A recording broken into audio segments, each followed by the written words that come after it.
అమ్మా, నేను అపార్ట్మెంట్లో ఫ్లాట్ తీసుకున్నా. అందులో మీకు గది ఇస్తా. నువ్వు చెల్లి మాతోనే కలిసి ఉందురు కానీ.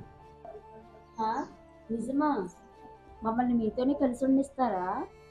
నాన్న, మిమ్మల్ని రోజు నేను చూడొచ్చా? మీ పిల్లలతో ఆడుకోవచ్చా? ఎంత మంచి వార్త చెప్పావరా. మొన్న నువ్వు ఈ ఇంటిని అమ్మేస్తానన్నప్పటి నుండి నాకు చాలా దిగులు పట్టుకుందిరా. దిగులుతో ఈ గుండె ఎక్కడ ఆగిపోతుందని భయమేస్తుంది.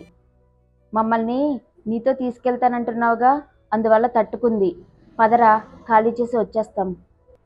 అమ్మా, ఏంటి ఖాళీ చేసేది? ఎక్కడికి వెళ్ళేది? ఏంటో కలవరిస్తున్నా?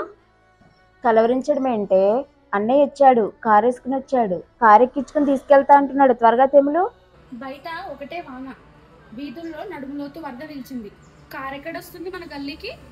నిజమే, ఇరుకు గల్లీలోకి కారు రాలేదు కానీ కలొచ్చింది. అన్నయ్య నిజంగా రాలేదా?